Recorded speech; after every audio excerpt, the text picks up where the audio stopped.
중학교 3학년 친구들, 오늘은 3, 40년대 일제 통치 방식에 대해서 다뤄보겠습니다. 지난 시간에 1920년대 국외의 무장항일투쟁에 대해서 이제 배웠는데요. 선생님이 59페이지 문제를 풀라는 얘기를 까먹었네요.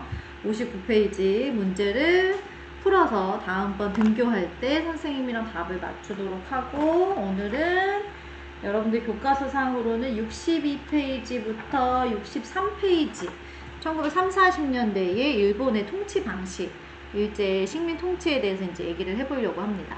1910년대부터 일제 식민 지배를 받았는데 10년대의 일제 통치 방식은 뭐였어요? 땡땡 통치, 무단 통치였죠. 그쵸? 그 다음에 이제 3.1운동을 계기로 이제 문화 통치로 바뀌었다가 이제 1931년도에 만주사변을 시작으로 해서 중일전쟁, 그 다음에 태평양 전쟁을 거듭거듭 이제 하게 되면서 일본은 이제 우리에 대한 통치 방식을 뭘로 바꿨어요? 오늘의 주제. 무슨 통치? 이번에 네 글자죠. 민족 말살 통치라고 합니다. 정말 말 그대로 우리의 민족성, 우리나라의 정체성을, 우리는 조선인이라는 이제 정체성을 가지고 있는데 이러한 정체성을 없애버리려고 했던 그러한 시기의 모습이 이제 3, 40년대의 일제 통치 방식이라고 볼 수 있습니다. 그래서 당시 일본은 우리의 이제 이런 민족성을 없애기 위해서 황국 신민화라고 하는 그런 정책으로 이제 임했어요.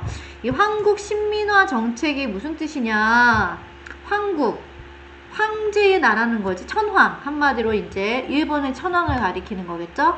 천황의 신하와 백성으로 만드는 정책이다 라고 이제 풀이를 할 수 있겠죠.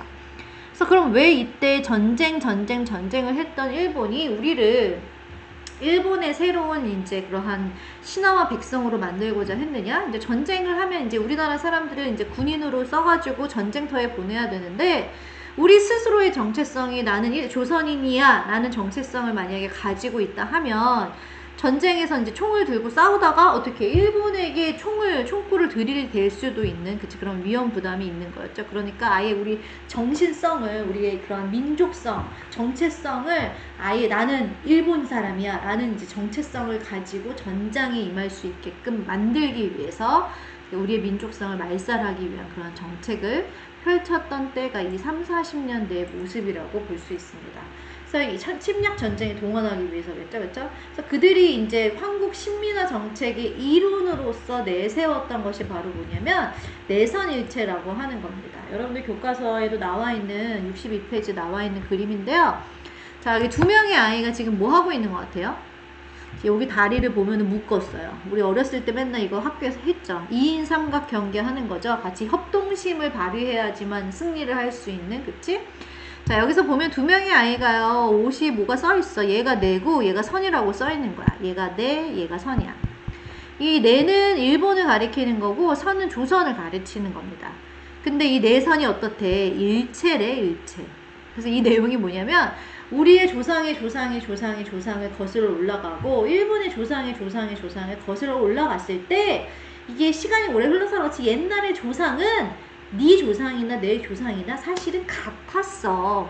내선이 어때? 조상이 똑같았다는 거야. 한마디로 너랑 나는 같은 민족이야 라고 하는 이론을 이제 만든 게 내선일체라고 하는, 당신이 일본이 우리를 자신들의 필요에 의해서 써먹기 위해서 만든 이론이라고 볼 수 있겠죠. 말도 안 되는 거죠. 그렇죠? 그래서 이제 사람들을 그러면 어떻게 해야 돼? 오랜 기간 동안 교육을 통해서 나는 조선 사람이야가 아니라 나는 새로운 일본의 신민이야 라고 하는 걸 이렇게 세뇌를 시켜야 되잖아요. 그래서 특히 어린아이들한테 이제 뭘 하라고 했냐면 학교에 이제 가잖아. 그럼 아침마다 외워야 돼. 황국 신민 서사를 암송하도록 했습니다. 자, 여러분들 보세요. 요거 초등학교 되게 애기들 모습이죠. 그래서 애들이 약간 눈 감고 이렇게 머리띠 두르고요. 단전 호흡하는 것처럼 배에다가 손 갖다 대고 외우는 거야. 우리는 마음을 합하여 천황폐하께 충의를 다합니다. 뭐 이런 거 있죠. 뒤에 이제 선생님이 원문을 갖고 왔는데요. 그 다음에 우리는 마음을 합하여 천황폐하한테 충성을 다하겠습니다. 우리들은 인고 단련해서 열심히 참고 해서 훌륭하고 강한 국민이 되겠습니다. 라고 이제 얘기하는 거죠. 그쵸? 그래서 이러한 내용을 매일매일 암송하면서 이제 나는 정말 천황한테 충성하는 그런 사람이야 라는 거를 이제 세뇌시켰고요. 또 하나 이거는 지금 뭐 하고 있는 거냐면요. 참배를 하고 절을 하고 있는 모습이죠. 어디다 대고 절을 하는 거냐면 뒤에 보이는 이게 산이 남산입니다. 오늘날의 남산. 남산 여러분들 가본 사람 있어요? 케이블카만 타봤나요? 자, 남산에 가면요. 여기 이렇게 올라가는 긴 계단이 있어요. 오늘날에도 있어요. 근데 오늘날에 이제 여기 이제 용도가 바뀌긴 했죠. 오늘날에 여기 가면은 여기는 안중근 의사의 기념관이거든요. 근데 옛날에는 이제 여기가 일제시대에 만든 건데 뭐냐면 신사였어요. 신사. 젠틀맨이 아니야, 젠틀맨이. 여기서의 신사는 당시 일본이라고 하는 국가에 공을 세운, 그러니까 일본의 그런 우리나라의 뭐 어떻게 보면 현충원의 개념이랑 약간 비슷한 개념이라고도 볼 수 있는데 그런 사람들의 이러한 위패를 모셔놓은 그런 곳이에요. 근데 우리나라 이제 사람들이 정확한 그 일정한 시각이 되면은 그쪽을 향해 가지고 이제 절을 하게, 참배를 하게 만든. 그래서 이제 나라에 대한 충성심을 약간 뭐 일깨우는 어떻게 하나의 의식 같은 거라고 볼 수 있겠죠. 그쵸? 그래서 그러한 일을 이제 우리에게 강요했고요.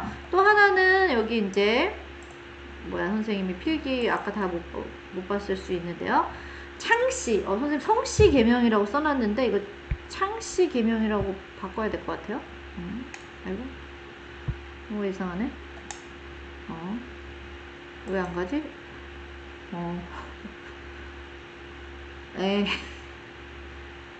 다시 됐다. 자, 죄송해요. 여기가 성씨가 아니라 창씨 계명이라고 바꿔주세요. 선생님이 오타네요. 창씨 계명으로 가면 되겠습니다. 이게 뭐예요, 여러분들? 그러니까 우리나라 선생님 이름 주보연이 아니라 이제 일본 사람 이름으로 아예 우리나라 이름을 쓰지 못하도록 해서 일본 이름으로 다 이제 이름을 바꾸도록 한 게 창씨 계명이죠. 그래서 우리 아이덴티티, 그쵸? 정체성을 없애려고 하는 그런 통치를 벌였던 시기가 1930, 40년대의 모습이다. 이렇게 생각하면 될 것 같습니다. 자, 그 다음에 이제 봐야 될 게 뭐냐면, 그럼 경제적으로 일본은 이때 우리를 어떻게 수탈을 하는 모습이 나타났느냐? 10년대의 일본의 경제 수탈의 모습은 뭐였어요? 토지 조사 사업이었죠. 그쵸? 그래서 우리나라의 토지를 막 엄청나게 뺏어가고, 회사령, 공포했던 거. 그 다음에 이제 20년대가 되면 대표적인 우리를 수탈하기 위한 게 뭐가 있었어요? 기억났지?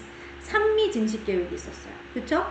그럼 3, 40년대에 일제가 경제적인 수탈을 우리 하기 위해서 어떠한 이제 모습을 보였느냐? 여기 선생님 띄워놨네요. 병참 기지로 만드는 우리나라를 전쟁 물자나 이런 것들을 보급하는 그러한 보급처로서의 우리나라를 생각했다는 거죠. 그래서 이제 가져갈 수 있는 건 사실상 다 가져가는 시기가 이때라고 볼 수 있습니다. 이게 뭘까요? 지금 이거는 이 시기 조선의 여인들의 대표적인 모습이에요. 근데 원래 우리가 알고 있는 조선 여인의 복장이 아니죠. 우리가 알고 있는 원래 조선의 여인은 치마 저고리를 이 아랫도리에다가 입어야 되는데 이 여인은 치마 저고리가 있어요? 없어? 없어. 뭘 입었어 대신에? 우리 이거 바지 뭐라고 부르는지 알아요 여러분들? 없어졌네. 몸빼바지라고 부르죠. 몸빼바지. 이거 여러분들 입어본 적 있나요? 어머니는 이거 되게 좋아하시는 바지인데요. 선생님도 그래서 집에서 가끔 입어요. 아주 좋아요. 편하고 시원한 바지인데 이 바지가 언제 사람들이 입기 시작했냐면 바로 요 시기에 이 바지를 입기 시작했다는 거죠. 그래서 원래 전통 복장은 치마 저고리인데 일본 사람들이 이제 이 시기에는 뭐 여자고 아이고 할 것 없이 다 전쟁에 총동원해가지고 여자들도 끌고 가서 막 일 시키고 막 이랬는데 이렇게 치마 저고리는 일하는데 너무 불편하잖아. 그치, 걸리적거린단 말이야. 그래서 이런 바지를 이제 입는 것을 적극 권장했다는 거죠. 그래서 이제 복장이 이제 이렇게 변하면서 그래서 이제 오늘날의 이제 뭐 지방이 이제 이렇게 시골의 농촌에 이제 가보면 아직도 어르신들이 이거 되게 애용하시잖아요. 막 무늬도 굉장히 다양하고 그쵸? 편하긴 편해요. 아무튼 이 복장이 이때부터 이제 이렇게 입기 시작한 옷이다라고 역사가 있는 그런 옷이네요. 그쵸? 자, 이때 일본은 이제 전쟁에서 필요한 물자를 우리나라에서 가져가는 이제 그러한 용도로 특히나 우리나라 북부 지방에다가 금속, 기계, 화학 이런 공장들을 굉장히 많이 세웠습니다. 그래서 이제 군수공업을 육성해서 뭐 전쟁에 필요한 여러 가지 뭐 총알이라든지 이런 것들을 생산해 내도록 했고요. 그 다음에 이제 국가총동원법을 38년도에 제정을 합니다. 말 그대로야, 진짜. 국가에서 총동원하겠다는 거. 가져갈 수 있는 거는 그게 사람이면 사람, 물자면 물자, 모조리 싸그리 다 가져가겠다라고 하는 게 이제 국가 총동원법이라고 여러분들 생각하시면 됩니다. 그래서 이제 전쟁이니까 군인들이 필요하잖아요. 그래서 처음에는 말 그대로 지원병제라고 하는 것을 이제 지원해서 가는 거지. 근데 말이 지원이었겠죠. 근데 이제 그것도 안 되니까 나중에 그냥 막 데려가. 징병제. 나중에 그것도 안 되니까 이제 성인이 아닌 어린 학생들, 학도 지원병제라고 해서 학생들도 막 끌고 가게 됩니다.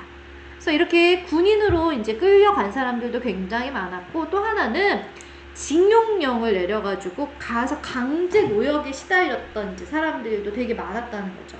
그래서 대표적으로 이제 몇 년 전에 우리 영화 개봉했었던 군함도라고 하는 영화 있었잖아요.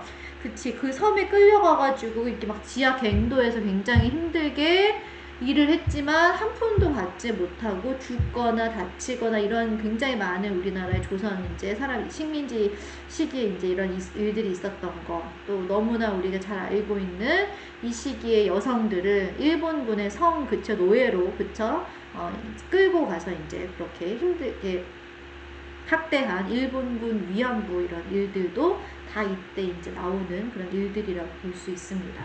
그다음에 이제 뭐 그거 말고도 물자. 그래서 우리나라에서 나는 쌀들을 이제 굉장히 많이 가져갔고요. 그다음에 이제 무기를 만들려면 이런 금속 그런 것들이 원료들이 필요하기 때문에 우리는 이제 제사 지낼 때 놋그릇 이런 거 쓰잖아요. 그래서 놋그릇, 그 집에 있는 숟가락 이런 것들도 하나씩 다 가져갔어요. 그래서 여러분들 63페이지의 그 이제 사진을 보면, 요거는 이제 홋카이도 탄광에 이제 잡혀간 한국인 노동자들의 이제 그런 몸에 이제 이런 여러 가지 상처가 난, 그쵸? 그 사람들의 이제 모습이고요. 요게 이제 그 금속류를 다 가져가면서 기념하면서 그들이 찍은 사진입니다. 딱 얼핏 봐도 다 이게 제사 때 쓰는 그런 놋그릇들이구나 라고 하는 건 이제 여러분들이 좀 알 수 있겠죠, 그쵸? 자, 그리고서 이제 선생님 30-40년의 설명은 이렇게 간단하게 할 거예요. 그리고 이제 선생님이 관련된 영상을 좀 보여주려고 하는데, 그거 영상을 보고 나서 선생님이 좀 다시 와서 얘기를 이어가도록 하겠습니다.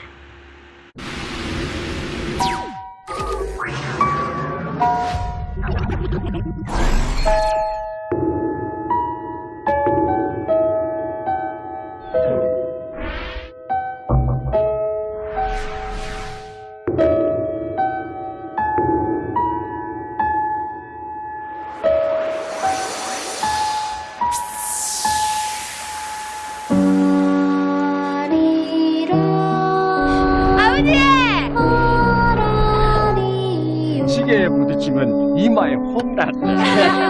브라보, 봐라.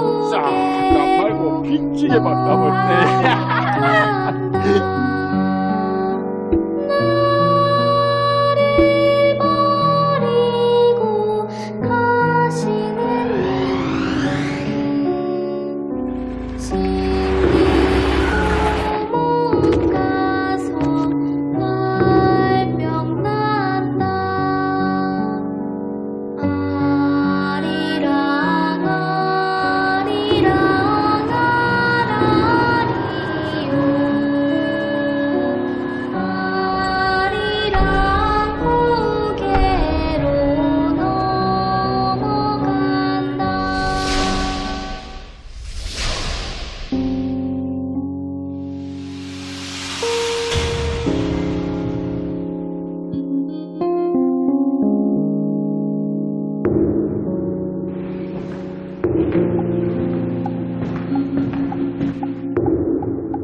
가시리 꽃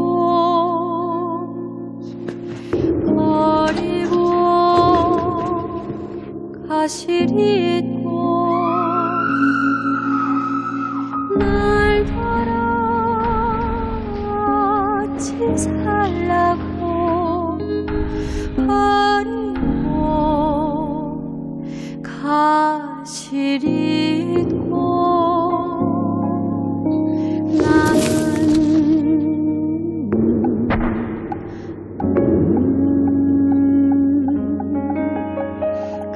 가시리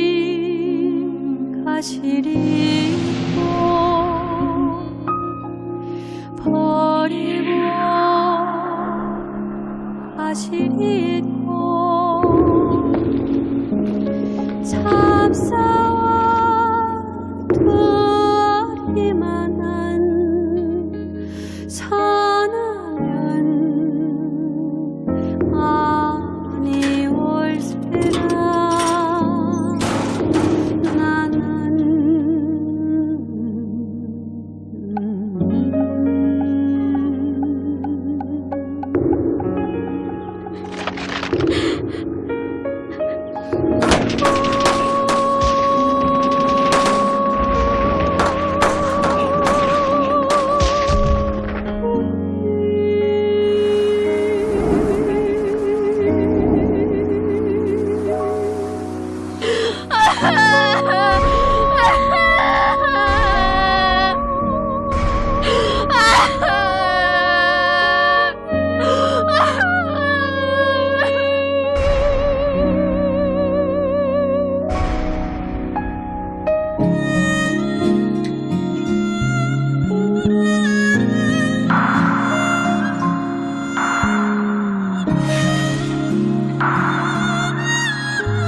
네, 안녕하세요.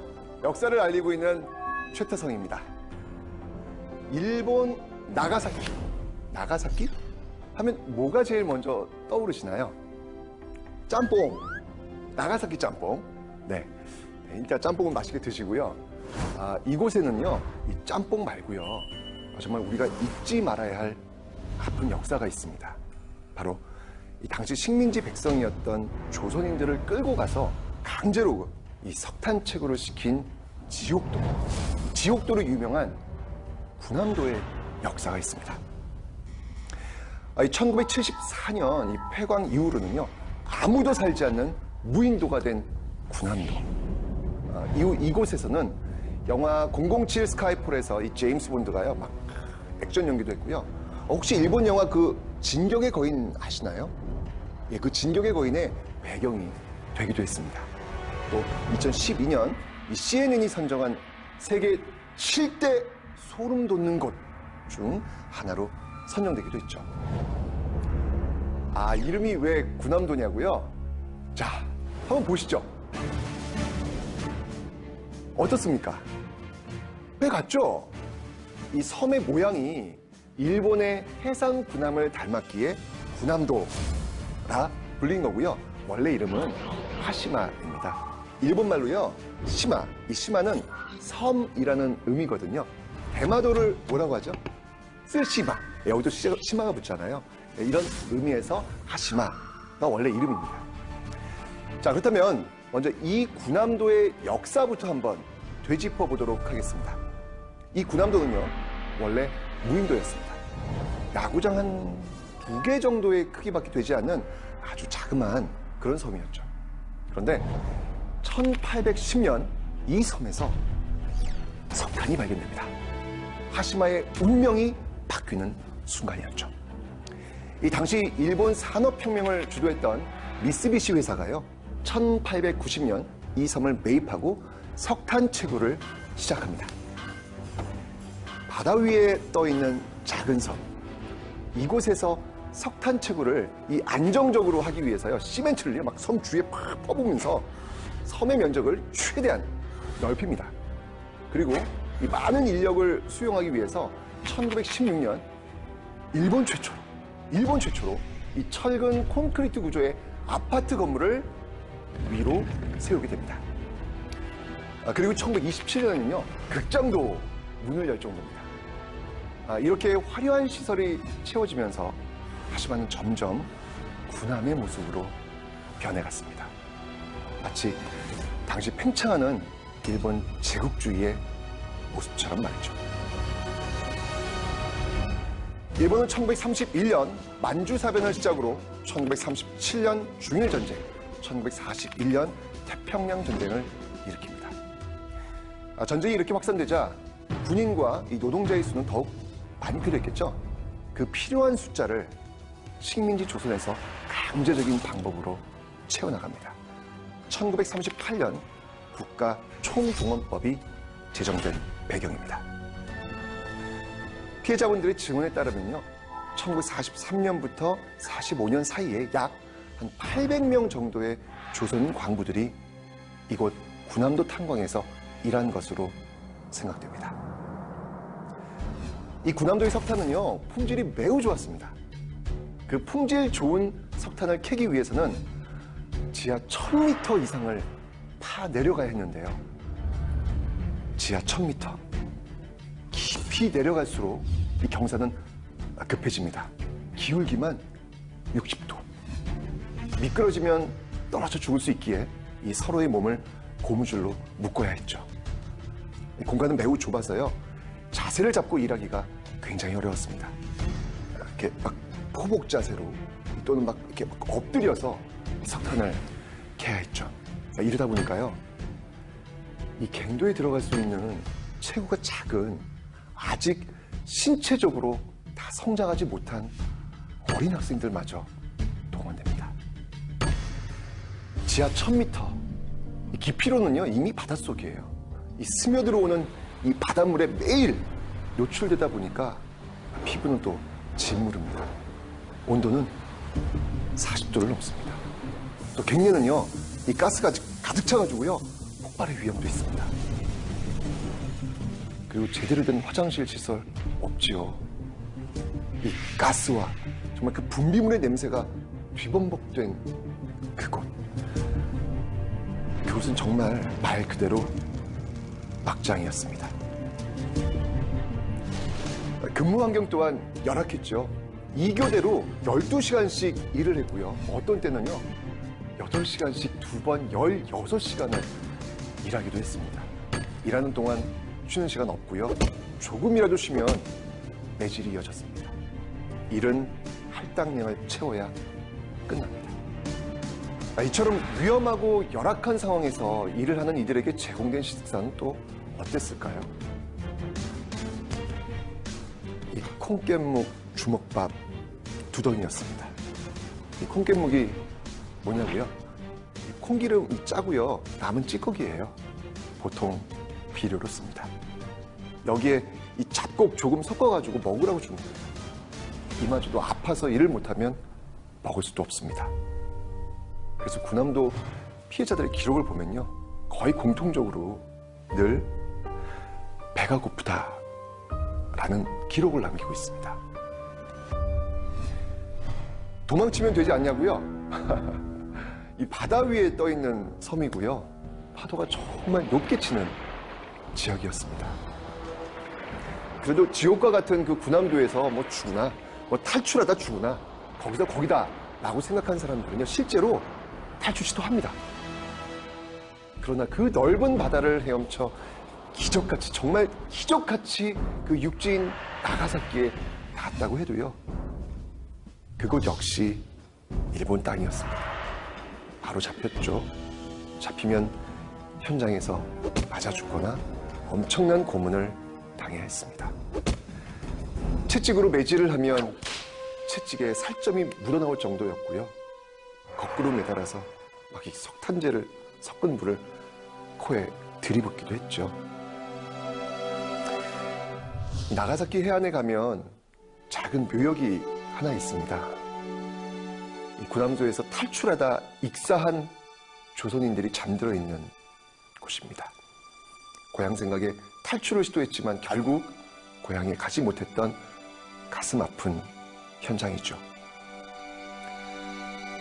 이런 지옥 같은 날들을 보내던 조선인 광부들, 어느 날 섬 전체가 심하게 흔들렸습니다. 그리고 그들은요 갑자기 섬 밖으로 나가게 됩니다. 어디였냐고요? 바로 원자폭탄이 떨어진 나가사키였습니다. 이 나가사키 원폭으로 섬 일대가 정전이 되니까 이 해저탄광에서 작업을 못하게 된 그 조선인 광부들이요 원폭 사후 처리를 위해서 보내셨던 겁니다. 원폭이요. 보호장비 지급됐을 리 없었겠죠. 결국 방사능에 피폭된 사람들마저 생겨났습니다. 이 군함도에서 강제로 노동에 종사한 조선인들에게 그곳은 지옥이었습니다. 이런 아픈 역사가 새겨져 있는 군함도. 지옥도라 불린 당시 군함도의 모습이 영화에서 아주 실감나게 표현됐다고 하죠. 영화 군함도를 통해 당시 우리의 조상들의 그 안타까운 사연과 아픈 역사를 기억하고 한번 되돌아보셔도 좋을 것 같습니다. 자, 그렇다면 현재의 상황은 어떨까요? 2015년 군함도는 일본 메이지요신 시대의 산업혁명 시설로 유네스코 세계문화유산에 등재됐습니다. 그러나 이 강제 동원에 대한 내용은 전혀 언급되지 않았습니다. 대상 기간도요 1850년에서 1910년으로 딱 한정해 놓고 있습니다. 전쟁이 한참이던 1940년대의 일들을 숨기기 위한 꼼수로 보입니다. 또한 일본은요 몇 년 전부터 이 군함도를 일본 근대화의 유적지로서 관광지로 개발하고요 관광객들에겐 일본 최초의 아파트, 근대 최첨단 단지 이런 화려한 유적지라고만 홍보하고 있습니다. 유네스코 세계문화유산으로 등재될 때 우리나라의 반대에 부딪혀 강제 노동이 있었다라고 적시하기로 했지만 이조차 제대로 지켜지지 않고 있습니다. 그러나 이 세계유산에 등재될 때요 조건이 분명히 있었습니다. 군함도 전체 시기의 역사를 말해야 한다. 그리고 강제징용의 역사가 있었음을 밝혀야 한다. 이 약속 이행과 관련된 경과보고서를 2017년 12월까지 세계유산위원회에 제출해야 한다. 세계유산위원회 일본 대표 역시 이에 분명히 화답했습니다. 일본은 1940년대 일부 시설에서 수많은 한국인과 여타 국민이 의사에 반하여 동원되어 가혹한 조건 하에서 노역을 했으며 제2차 세계대전 당시 일본 정부도 징용 정책을 시행했다는 사실을 이해할 수 있도록 조치를 취할 준비가 되어 있다. 그러나 아직 그 준비는 시작도 하지 않은 듯합니다. 여전히 자신들이 기억하고 싶은 부분만을 보여주고 있습니다. 그러나 이것은 역사를 직시하는 올바른 모습이 아니죠.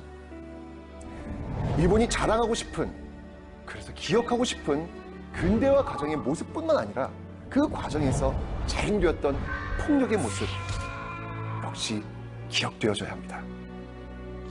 이것은 인류의 보편적 가치인 인권에 관련된 것이기 때문이죠. 저는 위안부 소녀상에 새겨진 글씨로 마무리하고자 하는데요. 이렇게 쓰여져 있습니다. 우리는 용서할 수 있습니다. 그러나 잊을 수는 없습니다. 우리가 기억해야 이들의 잘못을 지적할 수 있고 잘못된 역사를 바로잡을 수 있습니다.